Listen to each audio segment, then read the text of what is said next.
Escute, como é que acontece nos dias de hoje? Hoje é assim. Uma amizade se desgastou, a pessoa descarta. Casamento se desgastou, a pessoa se descarta. Há um problema na empresa que limitou a você e diz: não há mais o que fazer, então vou descartar isso. Não tem mais jeito para isso. O mundo hoje age assim: eu descarto. Eu não posso mais resolver, eu descarto. Só que quando isso chega a Deus, Deus diz assim: eu posso fazer alguma coisa para restaurar. Oh glória! O homem não pode, mas Deus pode, sim ou não? Você descarta o casamento desgastado, a amizade desgastada, a vida financeira arruinada, diz: eu vou lutar com outra coisa porque eu vou descartar isso que não tem mais jeito. Mas se isso for levado até a Deus, Deus diz assim: eu não vou descartar, porque eu posso arrumar isso aí, eu posso restaurar isso aí, eu posso dar jeito naquilo que está destruído. Deus pode dar jeito naquilo que está desgastado. Toma posse disso, meu irmão. Atos dos Apóstolos, capítulo 3, versículo 17, diz o seguinte: agora, irmãos, eu sei que vocês agiram por ignorância, bem como os seus líderes, mas foi assim que Deus cumpriu o que tinha predito por todos os profetas, dizendo que o seu Cristo haveria de sofrer ou padecer. Arrependam-se, pois, e voltem-se para Deus, para que os seus pecados sejam cancelados, para que venham tempos, escuta isso, olha a promessa: para que venham tempos de refrigério ou de descanso da parte do Senhor, e Ele mande o Cristo, o qual lhes foi designado Jesus. É necessário que Ele permaneça no céu, até que chegue o tempo em que Deus restaurará, diga comigo, restaurará. Deus vai fazer isso, restaurará todas as coisas, como falou há muito tempo, por meio de seus santos profetas. Diga comigo: Senhor Jesus, fala comigo, através da tua palavra, eu abro o meu coração para ouvir a sua voz. Amém? Glória a Deus. Você já leu o capítulo inteiro? Já estudou, já ouviu alguma pregação sobre o que acontece aqui nesse capítulo 3 de Atos dos Apóstolos? Atos dos Apóstolos, ou seja, o que aconteceu na vida dos apóstolos, na igreja primitiva. Lucas, o evangelista Lucas, o doutor Lucas, escreveu. Então, antes de entrar na profundidade dessa palavra, eu quero perguntar para você: qual é a área da sua vida que você precisa de uma restauração? Responda para você. A pergunta é: qual é a área da sua vida que você precisa de uma restauração? Há pessoas que precisam de uma restauração na sua saúde, porque há anos estão lutando com uma enfermidade. Deus tem poder para isso? Há pessoas que precisam de uma restauração no seu casamento, na sua família, na sua empresa, nos seus negócios, enfim. E a pergunta é essa: qual é a área? E você já está dizendo aí no seu coração: a área que eu preciso que haja uma restauração é na minha vida espiritual, é nessa parte em que eu sofro muito. E eu quero dizer para você que hoje Deus pode restaurar esse sentido da sua vida. Quem crê, diga eu. Então vamos mergulhar nessa palavra. O capítulo 3 de Atos dos Apóstolos, lá no início, ele está narrando um episódio onde Pedro e João, eles estão entrando no templo para adoração. na entrada do templo tem um coxo, e o coxo olha para eles e diz: me dê uma esmola. E os homens de Deus dizem para o coxo: olhe para nós, nós não temos prata e nem ouro, mas aquilo que temos nós te damos, ou eu te dou, levanta-te e anda. O homem era coxo, e o homem se endireitou, deu um salto, e ele, o coxo, ou o que era coxo, saiu andando. E a primeira coisa que o coxo fez foi entrar aonde? No templo. Ele entrou no templo dando glória a Deus. Vamos abrir aqui um espaço aqui para a gente entender essa parte. O coxo estava ali na porta do templo.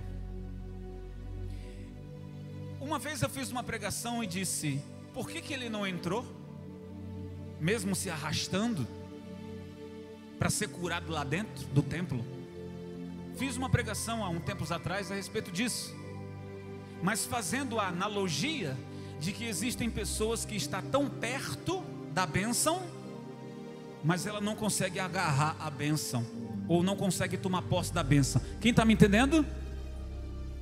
Mas aí eu fui estudar, algo me chamou a atenção.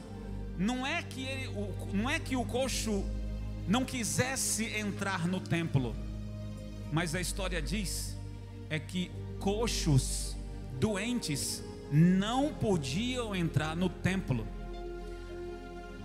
Naquela época, pessoal, a época onde Jerusalém estava dominada pelo imperialismo romano. O imperialismo romano colocava então sacerdotes que tinham simpatia com os romanos. Por favor, me entendam. Haviam sacerdotes que estavam como pastores do templo, que eram simpatizantes do governo. Então algumas coisas eles colocavam ali dentro da igreja como doutrina ou ordem. Isso pode, isso não pode. É como se hoje na política é assim também. É um falando mal do outro. É mesmo assim. Então, o coxo, ele não entrou na igreja, não é porque ele não queria, é porque ele não podia, ou era proibido. Coxo, doentes. Lembra daquela história dos leprosos que não podiam entrar na cidade? Eles tinham um lugar reservado para viver e morrer. Eles não podiam entrar. Mas vamos voltar ao coxo. E aí a história diz que o coxo é curado, e a primeira coisa que ele faz quando ele é curado, ele faz o quê? Ele entra no templo glorificando a Deus. E aí a palavra diz, o historiador diz que Pedro e João, eles foram denunciados à justiça. E eles compareceram lá diante da corte para explicar. Pedro e João foram chamados para explicar que negócio era aquele. E aí Pedro, pessoal, eu já fiz essa pregação há tempos atrás, está lá no meu canal no YouTube. Pedro, ao invés de se justificar porque ele poderia ser preso e morto, ao invés dele fazer a sua defesa, ele não faz. Ele aproveita aquele momento em que aquele cenário estava cheio de pessoas para ouvir o que Pedro iria dizer em sua defesa, mas ele não se defende. Pedro aproveita aquele momento e adivinha o que ele vai fazer? Ele vai pregar a palavra de ele vai usar o espaço da sua defesa não para se defender, mas para dizer. Aí eu não vou me prolongar porque é muito grande o texto. Diz que Pedro, ele começa falando desde Moisés, ou melhor, desde Abraão, passando pelos patriarcas, passando pelos profetas, aquilo que os profetas profetizavam a respeito da vinda do Messias. Então Pedro vai dizer o seguinte: olha, nesse interrogatório eu vou falar para vocês a respeito não de mim, mas o porquê que eu estou fazendo isso. Que o Messias pelo qual os profetas profetizaram foi quem nos deu esse poder e essa autoridade para curar os doentes, expulsar os demônios, limpar os leprosos e até mesmo a ressuscitar os mortos. Essa foi a primeira lição para aquele questionamento de o porquê que ele estava fazendo aquilo. Agora, se referindo aos judeus, Pedro também disse: agora vocês, judeus, falando agora para a comunidade judaica, ele disse: eu estou fazendo essa missão em o nome daquele que vocês crucificaram. Vocês tiveram a oportunidade de vê-lo, vocês tiveram a oportunidade de ver ele curando e fazendo maravilhas, mas o coração de vocês continuou fechado. Vamos voltar para aquele versículo que lemos? Lá no versículo 19, versículo 19 diz: arrependam-se, pois, voltem-se para quem? Voltem-se para Deus, para que os seus pecados sejam o quê? Cancelados. Pedro está dizendo agora para os judeus, dizendo: olha, vocês agiram dessa forma por causa da vossa liderança. Os sacerdotes, eles que tinham simpatia pelo governo, diziam: não deixe os doentes entrar no templo. E Pedro vai dizer: vocês agiram. Vocês estão entendendo o que eu estou falando, pessoal? Pedro está dizendo para os judeus: vocês estão agindo de acordo com a doutrina, com a fala, com a ordem dos vossos líderes. Por favor, faz um sinal quem está entendendo, por favor, pessoal. Está entendendo, né? Eles estavam agindo de acordo. Será que estavam sendo pressionados? Será que estavam sendo obrigados? Será que estavam sendo constrangidos para fazer a orientação dos seus líderes? A gente lembra agora um pouco a respeito do reinado do rei Acabe. Rei Acabe, que obrigava o povo então a fazer aquilo que ele queria, desprezando tudo aquilo que Deus falava por meio do profeta Elias. Então muitas pessoas se desviaram do Senhor com medo de morrer, com medo de passar fome.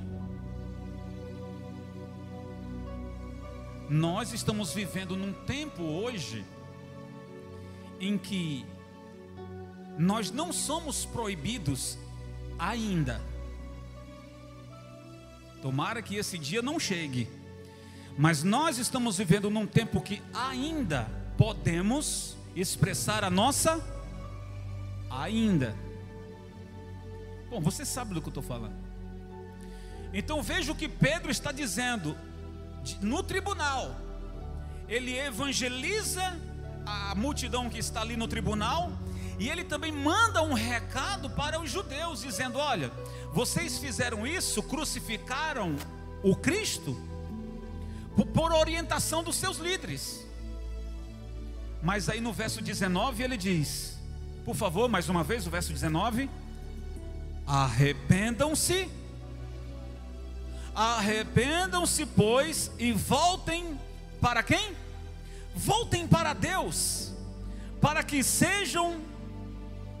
seus pecados sejam cancelados. Verso 20: para que venham tempos de refrigério, para que venham tempos de descanso da parte do Senhor, e Ele mande o Cristo, o qual lhes foi designado Jesus. Então veja bem, pessoal, Pedro está dizendo o seguinte: olha, o Senhor, Ele pode perdoar o que vocês fizeram, porque o que vocês fizeram foi grave. Vocês crucificaram o Messias, e Ele ressuscitou, venceu a morte, provando que Ele é o Messias, o enviado do Eterno. Então, se vocês se arrependerem dos vossos pecados, Ele pode perdoar. Vocês se afastaram do Senhor, vocês se afastaram, mas Ele está dizendo que se houver arrependimento e conversão, Ele, além de perdoar, pega a palavra aqui, não se perde aqui não, além dele cancelar e perdoar os seus pecados, Ele vai trazer tempos, está no plural, tempos de refrigério. Ele vai trazer tempos de descanso para vocês. Diga glória a Deus. Nós também pecamos, nós também erramos, nós também cometemos coisas gravíssimas diante do Senhor.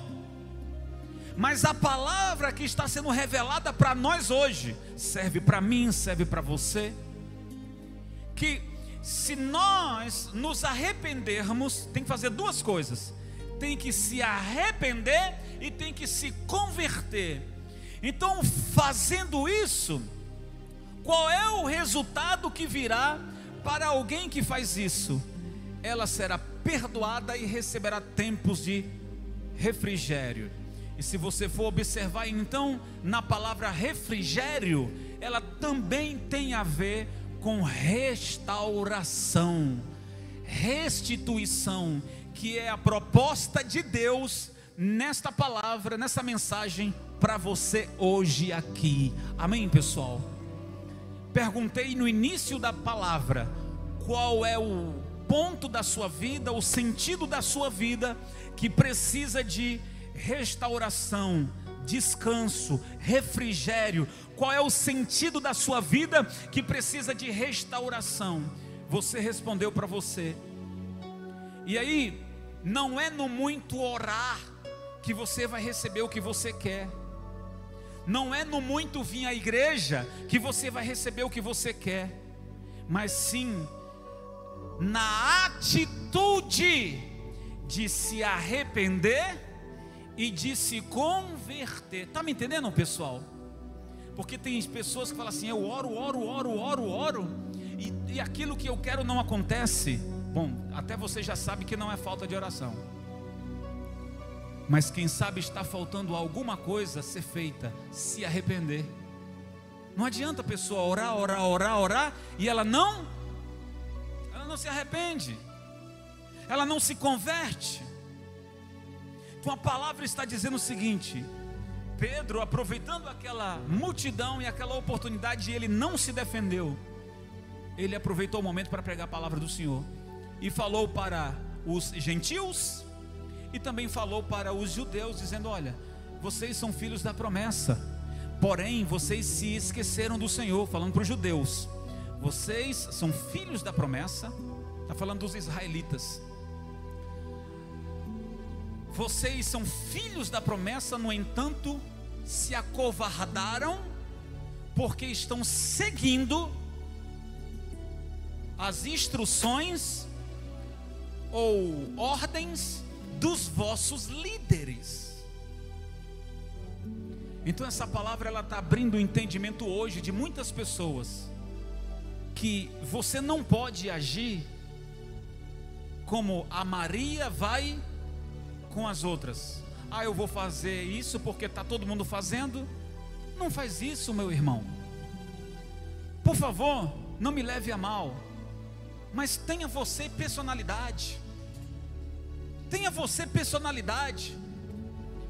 Uma vez você tendo personalidade, é certo que a atitude que você tomar não vai agradar a muitos. Qual o problema? Nem Jesus agradou a todos. Então, por ter personalidade, você está agindo de acordo com a sua consciência, mas não orientado por alguém. Está entendendo, né? Você não está sendo induzido, você não está sendo orientado por alguém, você está sendo inteligente, está colocando aqui os neurônios para funcionar, não é? Tem gente que tem um, tem gente que tem dois. Você está colocando os neurônios. O que você tem aqui, põe para funcionar, dizendo: olha, eu vou fazer de acordo com a minha consciência. O negócio começou a melhorar, sim ou não? É porque você está consciente no que você está fazendo. Você não está fazendo aquilo por orientação de outras pessoas. Então essa foi a palavra dizendo: olha, vocês estão me acusando de algo que não era para existir. Essa acusação pela qual me fazem, por que eu estou fazendo isso? Pregando a palavra, e porque eu orei num coxo que estava dentro da igreja? Isso não deveria acontecer, porque o templo é de Deus, e na casa de Deus todos são bem-vindos, sim ou não? Pecadores, doentes, todos são bem-vindos à casa de... Tu já pensou? Você vem para a igreja e de repente tem uma autoridade, um fiscal lá na porta e diz: ei, você não pode entrar aqui não. Que negócio é esse? Nós não chegamos a esse ponto, e tomara que não chegue. Você está entendendo o que eu estou falando, né? Já pensou, você vem aí, tem lá na porta, tem uma pessoa com um crachá, dizendo que é um fiscal do governo, e diz: olha, você não pode entrar não. Ou então diz assim: quanto é a oferta que você vai dar? Me mostra aí agora. Só o que faltava. Há países que já funcionam assim. Há países, por exemplo, eu estou aqui pregando no Brasil. Por que eu não posso ir pregar lá no Irã? Lá no Irã. Eu gostaria tanto de ir pregar no Irã, mas se eu for, primeiro que serei proibido, e se for fragado, forca, fuzilado. Não pode. O governo não deixa. E quem for pego é morto. Simples assim. Aí talvez tenha alguém aqui, ou talvez ouvindo a palavra, e diz assim: ô bispo, mas nós estamos no Brasil. Pois é, estamos no Brasil. Isso ainda não chegou aqui, mas o inimigo está doidinho para fazer acontecer. Não é verdade? Quem é o inimigo? É o diabo, gente. O inimigo está doidinho para fazer isso. Então ele vai agir quanto ele puder, para que a vontade dele se estabeleça no nosso país. Diga: está repreendido em nome de Jesus. Está repreendido em nome de Jesus. Já estão censurando rádio e TVs, já estão censurando sites e blogs, perfis. Olha, isso você não pode falar. Olha, isso você não pode falar. Já estão, aqui no Brasil já estão fazendo isso. Olha, essa palavra você não pode falar. Já estão censurando. Começa devagarzinho. Começa devagarzinho. E se ninguém agir para parar aquela força vai tomar espaço e vai crescer. E aí? Aí depois, meu irmão, é só chorar e ponto. E dizer: Jesus, volta logo. Chora. Depois que o diabo tomou conta do país, como tomou conta do Irã, e se acontecer aqui, nós só vamos chorar e dizer: Senhor, volta logo. Nós queremos que o Senhor volte logo, mas Ele só vai voltar. Lemos aqui, lemos aqui, lemos aqui, lemos aqui, lemos aqui, versículo 21. É necessário que Ele permaneça no céu, até que chegue o tempo em que Deus restaurará todas as coisas. Deus vai restaurar o que, gente? Como falou há muito tempo, por meio dos seus profetas. Então, minha gente, tudo na vida, para você que se diz um cristão, Se você se diz um cristão, você não vai aceitar ser manipulado por qualquer pastor ou por qualquer liderança cristã, a não ser o próprio mentor, Cristo. Porque Cristo manda, sim ou não? Você não pode, você não é obrigado a fazer o que eu estou falando, porque você tem personalidade, você pensa. E nem, já falo aqui, você não pode agir por minha orientação. Pense, questione, faça provas. Deixa eu ver se o que o bispo Márcio está falando é bíblico ou não. Seja você um crítico. Deixa eu ver se o que o bispo Márcio está fazendo é de Deus, se ele está baseado na palavra ou fora da palavra. Eu dou a liberdade para você fazer essa crítica. Porque se fosse um ditador ou um ignorante, diria: olha pessoal, se vocês não fazerem o que eu estou falando, vai todo mundo perder ou todo mundo sofrer. Não, eu sou um servo de Deus e eu também estou debaixo da palavra do meu Senhor. Amém, pessoal? Só 2 irmãos entenderam. Eu também estou debaixo das palavras do meu Senhor. Quem está também? Diga eu. Todos nós estamos. Então, se nós queremos ser salvos, se nós queremos aquela parte da nossa vida ser restaurada, eu preciso assumir aonde eu falhei, eu preciso me arrepender daquilo que pratiquei e preciso me converter. A partir do momento que eu faço isso, que eu estou decidido ao arrependimento, então além de o Senhor perdoar o erro que eu cometi, esquecer, apagar, Ele vai proporcionar a mim tempos de refrigério. Ou seja, aquela parte doente em mim será curada, aquela parte que me faz chorar será restaurada pelo poder de Deus, porque eu decidi a consertar o que estava errado. Você precisa estar decidido. Eu não posso decidir por você.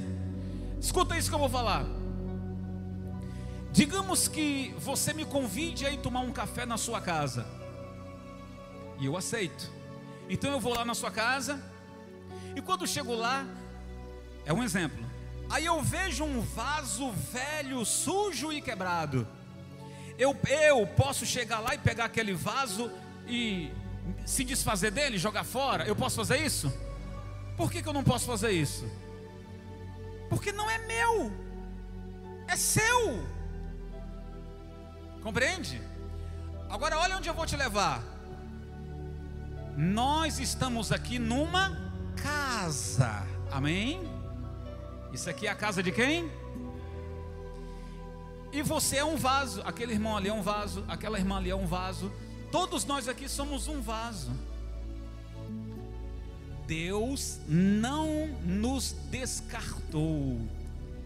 Sabe por quê? Porque Ele tem um plano de restaurar esse vaso velho. Ele tem um plano de restaurar esse vaso quebrado. Deus não vai descartar você. Escute, como é que acontece nos dias de hoje? Hoje é assim. Uma amizade se desgastou, a pessoa descarta.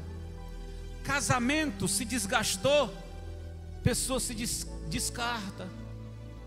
Há um problema na empresa que limitou a você e diz: não há mais o que fazer, então eu vou descartar isso. Não tem mais jeito para isso. O mundo hoje age assim: eu descarto. Eu não posso mais resolver, eu descarto. Só que quando isso chega a Deus, Deus diz assim: eu posso fazer alguma coisa para restaurar. Oh glória! O homem não pode, mas Deus pode, sim ou não? Você descarta o casamento desgastado, a amizade desgastada, a vida financeira arruinada, diz: eu vou lutar com outra coisa porque eu vou descartar isso que não tem mais jeito. Mas se isso for levado até a Deus, Deus diz assim: eu não vou descartar, porque eu posso arrumar isso aí, eu posso restaurar isso aí, eu posso dar jeito naquilo que está destruído. Deus pode dar jeito naquilo que está desgastado. Toma posse disso, meu irmão. E se você por algum momento, o inimigo encheu a sua cabeça, dizendo: olha, nem Deus poderá mais levantar você. Pode sim. Se Deus tocar, é restaurado sim. Disseram para Jó: Jó, você já era. Jó, acabou-se. Chegou no fim da linha. Acabou. E ele todo arrebentado, doente, miserável, ele disse: em breve o Senhor se despertará ao meu favor. Logo, logo. Não demorou muito. O Senhor visitou a Jó, restaurou aquilo que diziam que estava o quê? Aquilo que diziam que já era, que chegou ao fim da linha. O Senhor fez o quê?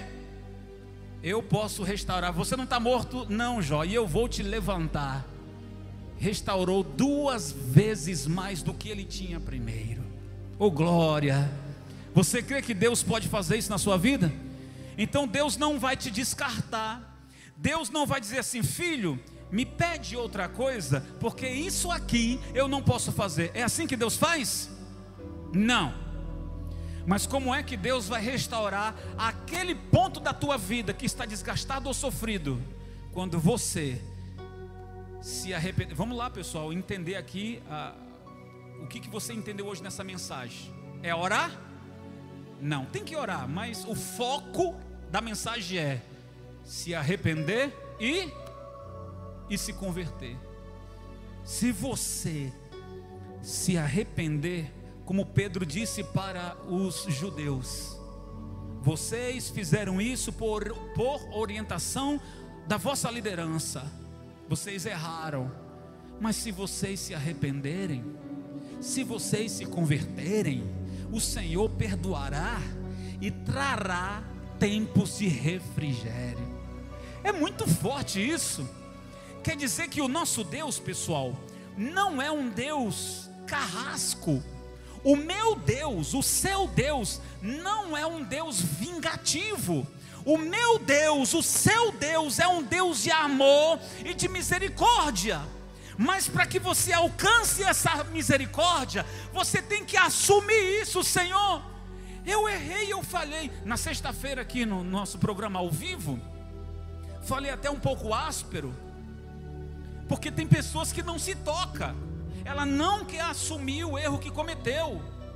Ela quer esconder o erro, ela não assume.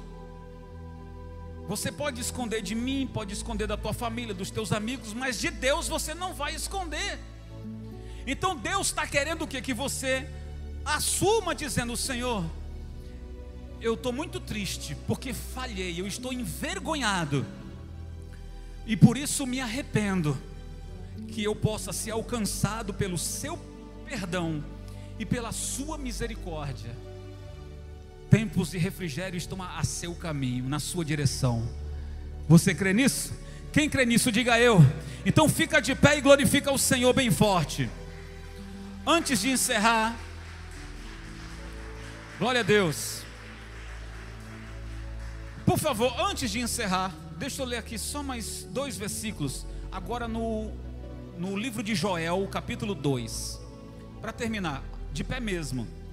Joel, capítulo 2, versículo 26. Para fechar aqui, não vou nem comentar a respeito dos 2 versículos, porque eles por si só já falam tudo. Eu disse, Joel capítulo 2, versículo 26 e 27.